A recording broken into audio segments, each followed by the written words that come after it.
Yeah, so I'd like to get started. And yeah, so thank you for Deanna for inviting us for this presentation, and also Randy to organize this meeting. My name is Dr. Jiyoon Lee. I'm a licensed psychologist and Tandon team leader for Counseling and Wellness Services.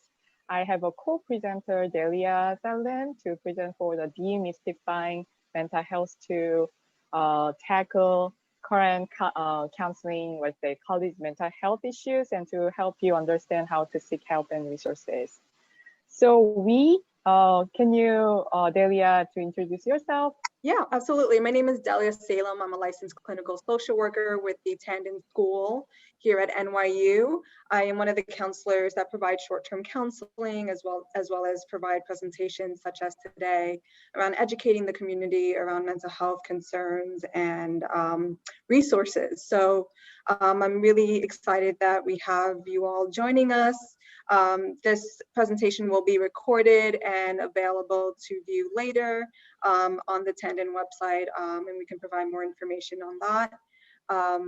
So yeah, thank you guys for joining us, and I hope that this is helpful to understanding mental health care as a whole and how can you support yourself in your mental health and overall well-being.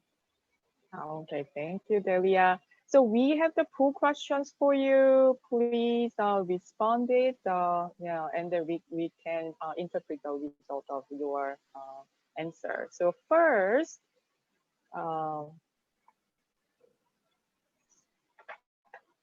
so first question.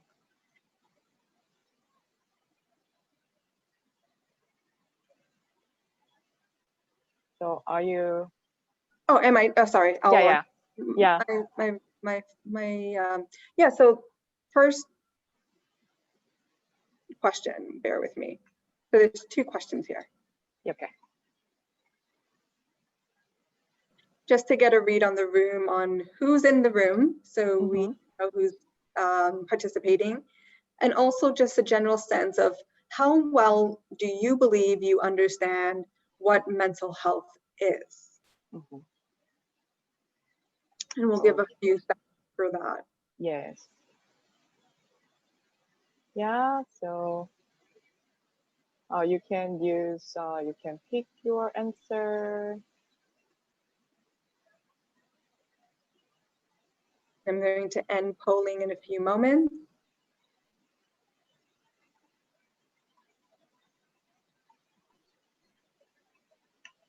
Okay, so who is in the room? Yeah, you are in the rooms as a student, and you feel like fairly well to understand the definition of mental health. Yeah, that's nice. Yeah, so I will close the screen. And also, can you just post the, share the screen of the PowerPoint? Absolutely. So I'm going to share my screen for our presentation for this afternoon. Bear with me. And here we are. Yeah, great.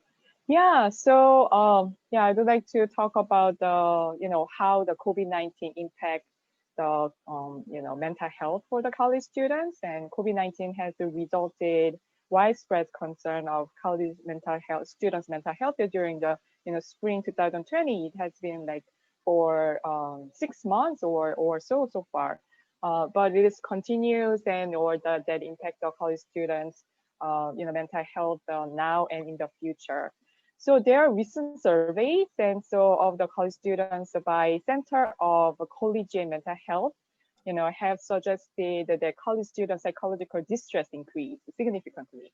They surveyed right after the COVID-19 happened in March 2020. And so main psychological concerns, that is depression, anxiety, stress has been increased.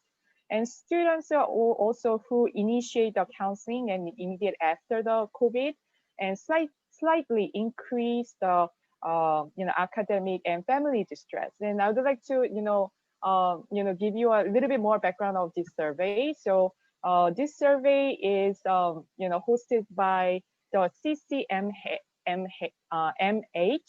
and also many universities. It's more, they provide like an annual report including 600 universities are invited, and that is a pretty large national data based upon it. So, and also previous year's academic, the family distress compared to the previous year, and the highlight the item is it is hard to stay motivated for classes, motivated for my classes, or my family gets on my nerves, and it is very understandable. After COVID happened, students are go back to their when they are in their home, their campus, and go back home and dealing with their family, and abruptly to study in remote classes. So that is very understandable. It's hard to stay motivated for classes, and have some challenges in family relationship, and it's very understandable. And there are another surveys, and so it's done by the inside higher ed, I think. And so that is students suggested their mental well-being has been devastated by pandemic, especially social and economic consequences. This is very understandable. And after that, we need to wear the mask, and we need to keep the social distancing, and there are economic consequences. So social distancing causes social isolations and loneliness, state of sadness or frustration, or that cause more mental health issues like depression and anxiety.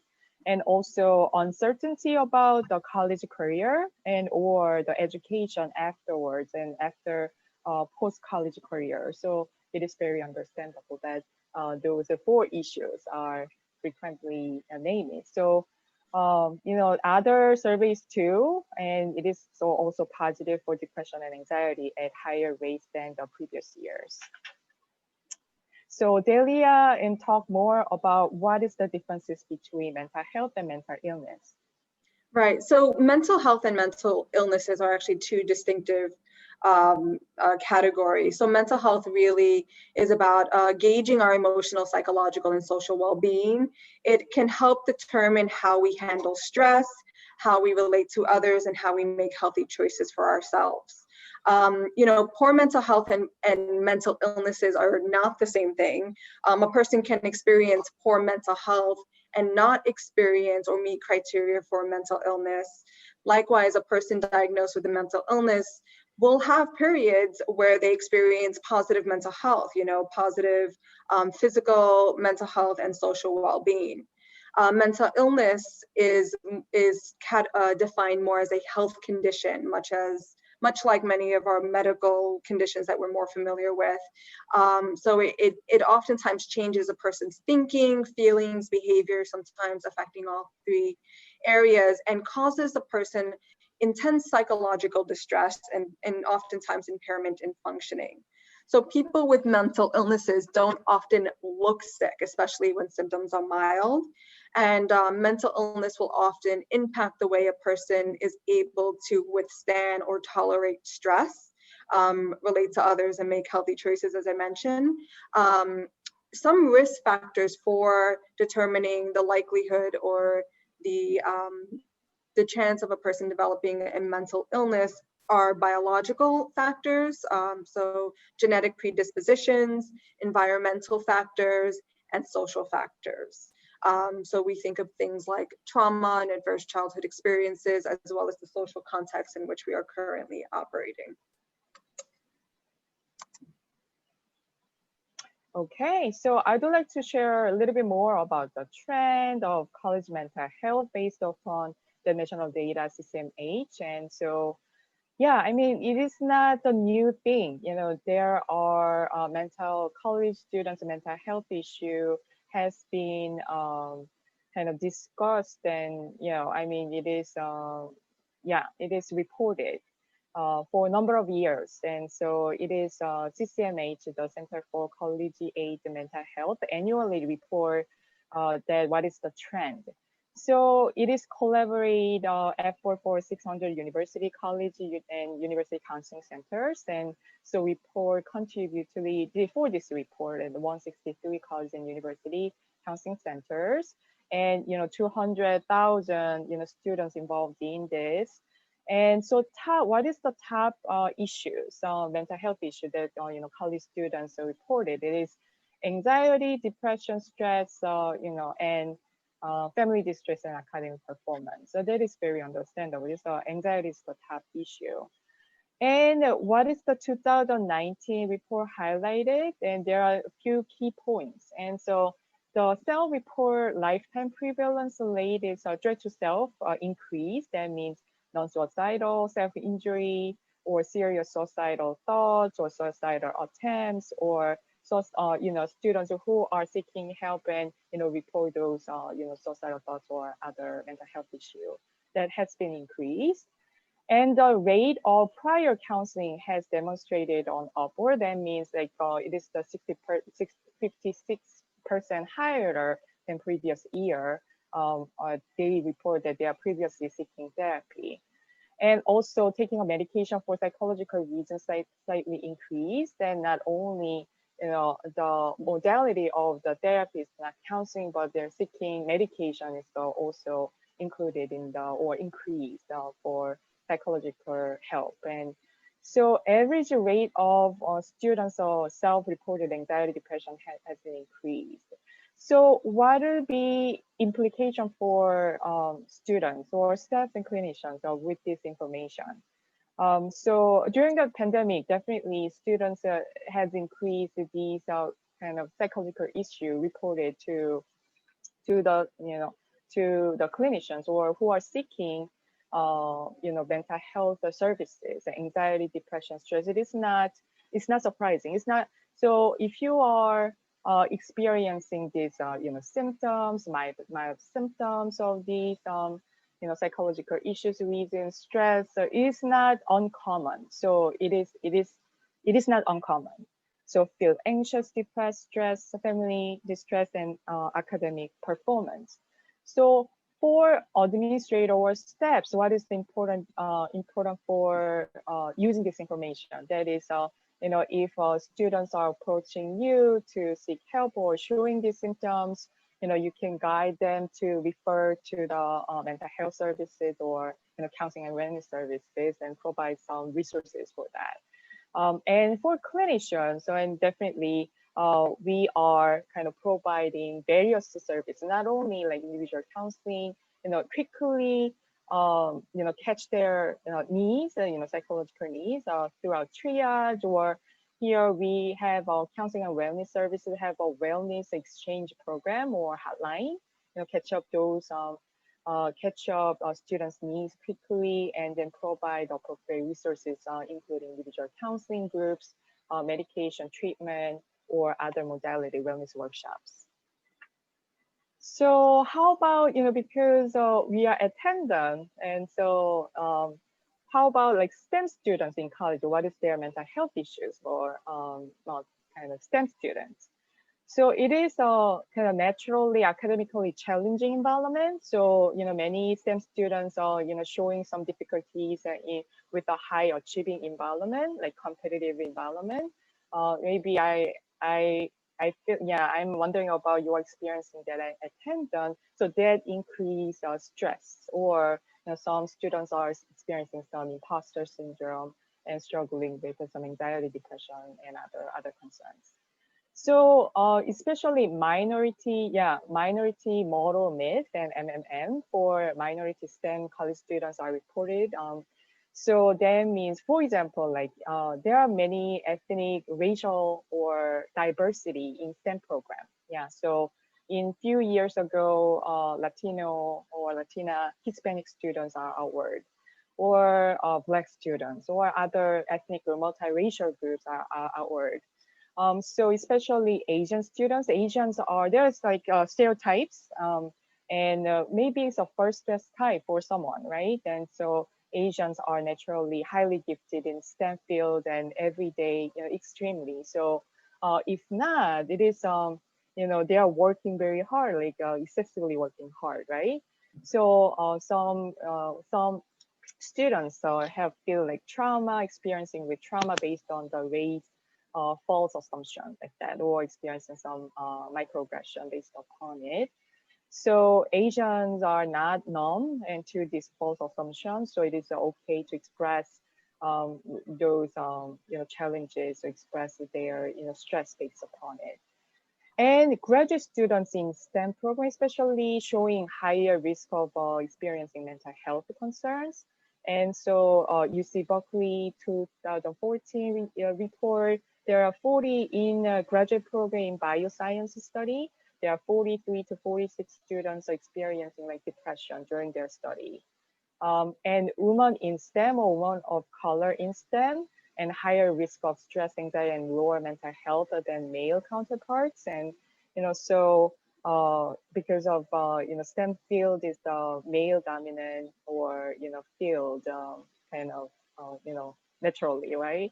And so it is there are some sexism, microaggression, or racism in STEM program, and if students are experiencing those things, feeling isolated or decrease the sense of belongingness to the program, or kind of in conclusion, or kind of later on they are discontinued the STEM graduate program or their programs. They lose their motivation. Something like that can happen. So I would like to highlight it. So in the next slide, Delia will explain more about those mental health issues, especially anxiety, depression, and stress. Thank you. Actually, Jiyoon, would you mind launching the next poll that we had planned? I'm unable to do so when I have the presentation showing. Okay, sure. So question number 3, right? Correct. Okay. I believe it's launch the poll. grouping. Okay, second grouping. I'm sorry. Yeah, second grouping. Here we go. Launch the poll. Am I doing right? Yes. Okay, great. Thank you for guiding me. Yeah, absolutely. So this is just to kind of gauge, you spoke to your ability to define mental health, but kind of gauging, when you yourself are able to recognize the signs when your own mental health is being compromised, and, just giving the group a little time. So most people are responding, I feel somewhat able I am somewhat able to recognize the signs when my mental health is compromised. So that was about 100% of the crowd. Okay. So on that note, I do want to speak a little bit to, as Jiyoon pointed out, some of the common mental health issues that adults as well as students struggle with. And the one coming in with the lead is anxiety. Anxiety disorders being one of the most common mental illnesses in the United States, affecting about 18% of adults 18 years and older. Anxiety is experienced by most people. Anxiety is a very natural response to stressful situations. Nervousness is a natural response to having a job interview, applying to graduate school. Anxiety is a normal emotional response to also a perceived threat or fear in the clinical sense. So most people experience some form of anxiety. However, an anxiety disorder or an anxiety as a mental health, as a mental illness, tends to be more severe, persistent, and may interfere with a person's quality of life and functioning. There are several different types of anxiety disorders, each with their own characteristics, such as social anxiety, generalized anxiety disorder. We think about panic attacks being another category. So it does take on many shapes and forms, and each have their own criteria in terms of approaching it clinically. Depression coming up second. Depression, I think is a term that is usually used amongst the population if I'm feeling depressed or I'm feeling down. However, clinical depression is more than just feeling the blues. It's quite persistent and can be severe and debilitating. It's more than just a typical emotional response to a situation or event. So, if someone passes away, we might feel sad. That's within a normal range of response. If something bad happens, we may feel upset and down. However, depression, again, is more severe, more persistent beyond the typical range of an emotional response that we see across the population. So about 6.7% of adults struggle with depression. It's actually the leading cause of disability worldwide, including the United States. And similar to anxiety, there are different forms of depression. So each of them having their own set of diagnostic criteria. There's also been evidence to show that age and sex or gender have also been found to play a role in how depression manifests itself. And of course, this largely has the social context to consider in how gender roles are formed within any given cultural experience. And stress. So, stress, we tend to all experience stress. Everyone experiences stress at some point in their life. Stress is very normal. But however, the response to stress is subjective. You might have 5 people in the room experiencing the same exact stressful situation, and you'll have 5 different responses because our subjective experience and our characteristics, our character and our predispositions play a role in that. Stress response can either be positive or negative. Positive stress can be a motivator. It can help you cram for that exam. It can help you get that application in that you've been putting off. However, negative stress or unmanaged stress can certainly impact performance. It can impact mood. It can even impact our perceived ability to cope with a stressful situation. So the person who might be overburdened or unmanaged, not managing their stress, might feel like they just can't. They can't deal with this anymore. They can't deal with any more stress. The fight, flight, or freeze response is an evolutionary response to stress. So, our social and environmental society has evolved much faster than our biological. So we're still very much wired to respond to danger or fear in the fight response. So I have to fight the saber-toothed tiger. I will either run from the saber-toothed tiger or I will play dead. A very good function back in the day, sometimes not always helpful in our current day experiences. But, I often speak with clients who will say in a stressful situation, I just don't understand why I reacted that way. Or, logically, I understand the situation, but in the moment, I just couldn't deal with it, or I couldn't think of anything more rational. And that's because our emotional side overrides that logical part of our brain in extreme stress to activate these stress response. And distress tolerance. So distress tolerance is a person's ability to manage actual or perceived emotional stress. It also involves being able to make it through an emotional incident without making it worse. So our distress tolerance differs from person to person based on our experiences and our innate skill set. Okay, so let's move on to the next slide. This slide is more about what is the myth of mental health, the stigma of mental health to reduce it. Yeah, the first one is the mental health problems cannot affect me. What do you think? And so mental health problems are common and can affect anyone, anywhere. Mental health problems can, affect people from every culture, every lifestyle or level of social status. And so especially young adults. And so there is the data aged 18 to 25 years had the highest prevalence of any mental illness compared to adults and older adults or 26 to 49 years. And also I'd like to share a little bit more about NYU students.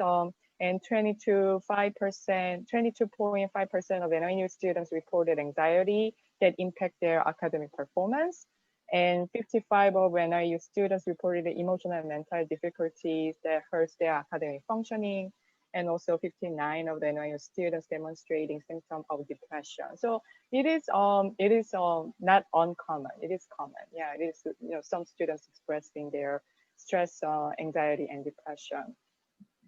So myth 2, and there is nothing I can do about mental health strategies, mental health problems strategies. Yes, yeah. So if there are many treatments And the strategies and supports are available, counseling and wellness services, and also offer those many other different resources.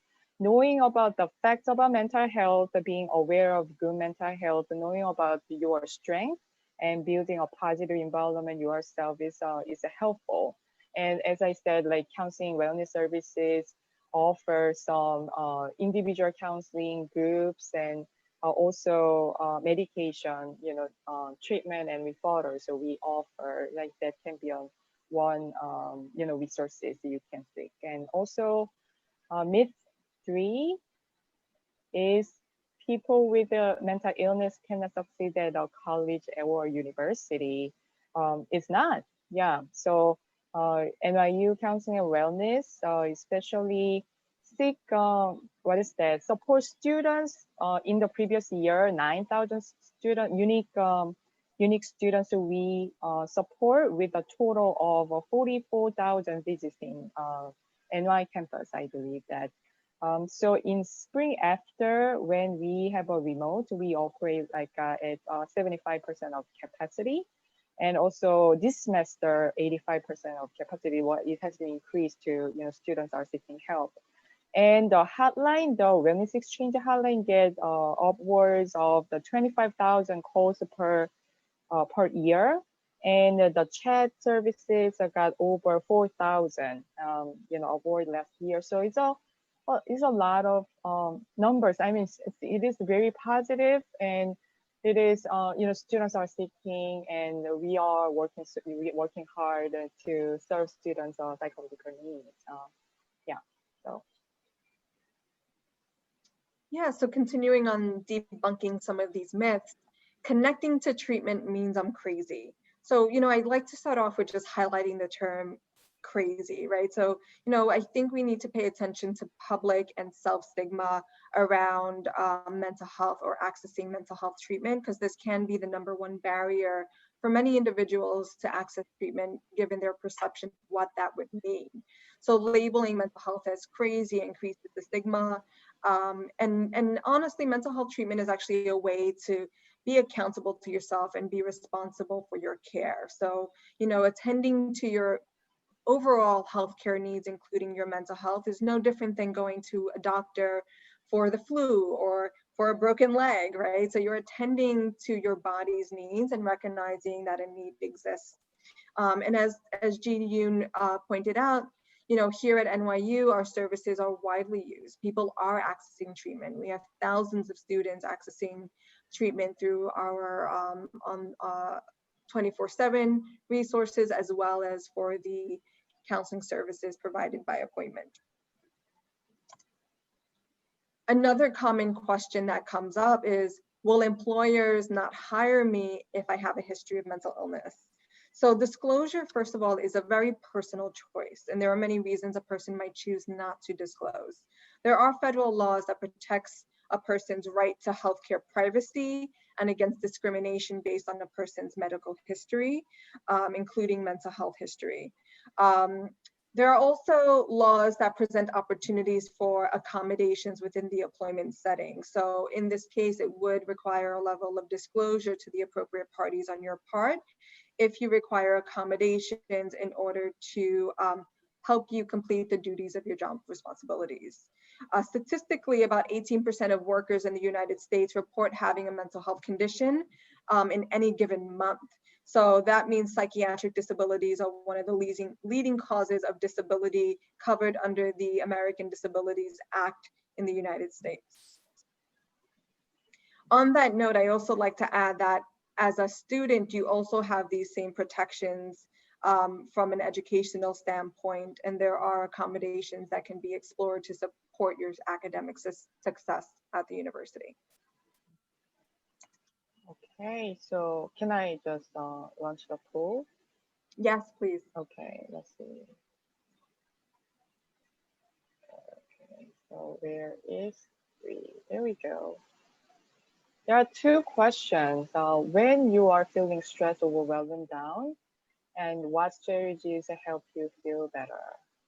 So multiple choice. You can pick anything that you feel like for you, that's your answer. And the second is, if you are struggling, how likely would you be that you would seek support?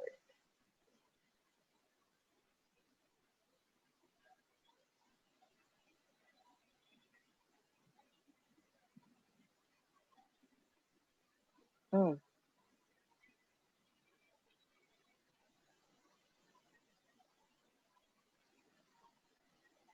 great. So socializing, taking space for yourself in a healthy way, yeah, it's very likely to be, yeah, you don't seek support. That's you are very proactive, right? Yeah, it's a good thing, right? Okay. So mental health is everyone's business.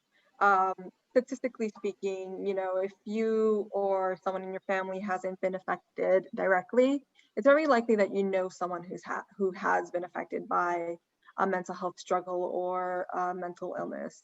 So, in terms of, sharing this as a community responsibility, it's important to educate yourself on the signs of a mental health decline for yourself and what it looks like in others, and identifying strategies on how to combat it.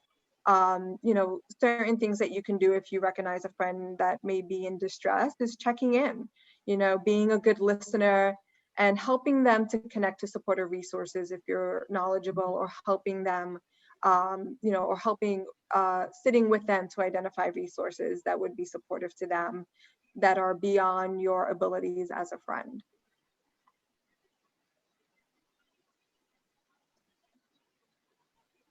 Yeah. So I would like to highlight that counseling can help, and when you are handling mental health issues. And so, I would like to introduce what is counseling, what we are doing here at the Counseling and Wellness Services. Counseling is a professional relationship to focus on your personal difficulties. It's not, therapy is not only listening to your now it is we are doing telehealth. It's not sitting in front of the computer, right? We are using Zoom, and we provide the telehealth, and not only focus on the personal difficulties by actively listening or understanding or providing some feedback about it, and to assess your situation by that, and to discover your true feelings and wishes, and to deal with the issues effectively, find some, finding some effective solutions, or find different ways to feel you unstuck from the situations, and to enhance understanding about yourself. And so uh, we provide brief short-term therapy. We are in the beginning of our, we call intake, first meeting with the counselor, and also triage too, but it's more intake that we are asking for what do you want to work on, your issues, what is your goal, like therapeutic goal. And we provide services like here 10 session model, and so building collaboratively with clinicians or therapists and clients to set up a therapeutic goal to achieve, and checking in they're achieving their therapeutic goal within the 10 session model here at NYU. And who are the counselors? The counseling and wellness services. So we have PhD level licensed psychologists like me, who are graduated from like clinical psychology and counseling psychology programs. And postdoctoral resident, or the postdoctoral psychology fellows or pre-doctoral psychology trainee level, we have also. And LMHC, that stands for Licensed Mental Health Clinician Counselor, and licensed clinical social worker like Delia, or licensed master social worker. And so we have crisis response counselors and other case managers. There are many clinicians that have all trained in different with many years of their experience. And so we want to help. We are, we are so excited to help the students. Yep. So I would like to highlight one thing. So, confidentiality is very important. Students are concerned about, what they are saying is going outside or off the building or something like that. It's not. Services, all services, individual counseling that we offer are confidential. That means what happens in the session stays in the building. But there are some exceptions. And so no one can give in the information without your permission and without your recognition, but nothing will appear on your academic record or from your advisor or faculty members, administrator do not have any access without your permission. But there are some exceptions, and that is based upon the safety. If the mental health professional finds someone is not safe, the students themselves or other people, they might be required by law to tell somebody, right? And so the goal is to keep everyone safe. And so, yeah, that is some exceptions like that. Thank you. Yeah, so I would like to launch the poll. Is this the next question, right? Thank Yes. you. Okay.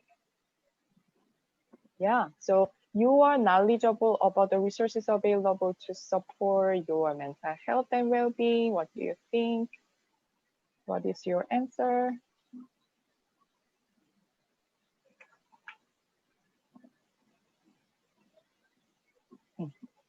Sorry about that. Yeah.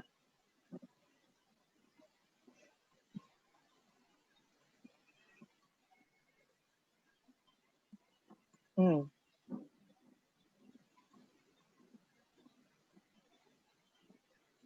Yeah, great. And so there will explain about the resources of counseling wellness services. Yeah, so thank you guys for responding. So this tells me that, based on your responses, somewhat or not very much aware that there's a need for this type of information. So I'm happy to provide that. So the counseling and wellness resources at NYU is where we start. So the Wellness Exchange is kind of like takes the thinking out of where to access mental health support. So they offer a 24/7 hotline, as well as a 24/7 chat app that's available for free download at your app store, where you can connect with a counselor for free and confidential mental health and health support in the moment. We also offer short-term psychotherapy or counseling, as Jiyoon mentioned, to help students work on identified concerns and develop coping abilities and work through these concerns to, again, bolster their success as a student. In addition to the one-on-one counseling, we also offer what we call wellness workshops on a variety of topics, which is meant to build skills around an identified concern. So we have workshops on insomnia, we have workshops on stress management during uncertain times, on distress tolerance and building everyday life skills to manage the uncertainties and stress of things that come our way.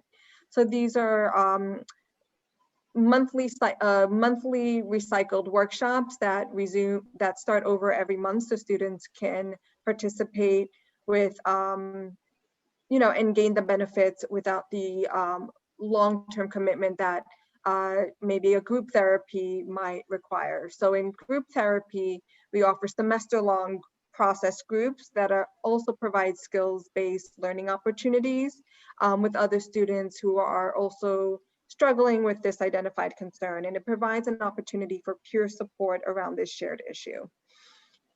We also offer psychiatric services for those who wish to consider an evaluation, as well as medication to address perhaps symptoms that are really getting in the way or other mental health issues. And given the distinct cultures at each of our schools, we also have counselors that are stationed in certain schools. So such as myself and Jiyoon, who are stationed here at Tandon. We also have counselors at Tisch and CAS and the dental school, law school, and so forth, that are more familiar with the programming at their schools. In terms of other resources that are outside of the counseling hub, keeping in mind that not all of these are confidential, Mindful NYU is through our spirituality and global life department, hosts a wide offering of free yoga and meditation classes that are free to students and are now being held virtually. You can sign up by looking at their website and seeing which class you like to drop in and click the corresponding link. The new NYU Spirituality also has designated spiritual life advisors if you're seeking for support through your identified religious background or spiritual background. And outside of the NYU hub, there are also New York-based as well as national-based hotlines that are confidential and free if you are seeking support or if you have a friend who's like a non-NYU student who is struggling, so you have resources to offer them. So NYC Well is a really valuable resource, the National Suicide Prevention Hotline, as well as Good Samaritans. So this is an opportunity if there's any questions or concerns that haven't been addressed, certainly an opportunity for us to answer them, but also to say thank you for hosting us today, because we realize the need around this topic, especially during these really difficult times that we're all experiencing.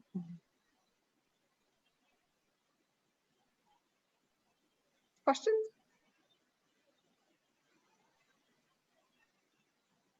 Yeah, you can also use the chat function if you want.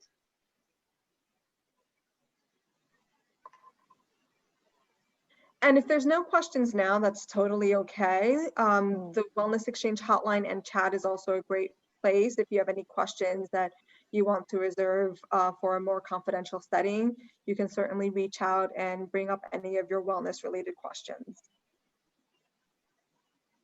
So with that said, I again want to thank you guys for having us.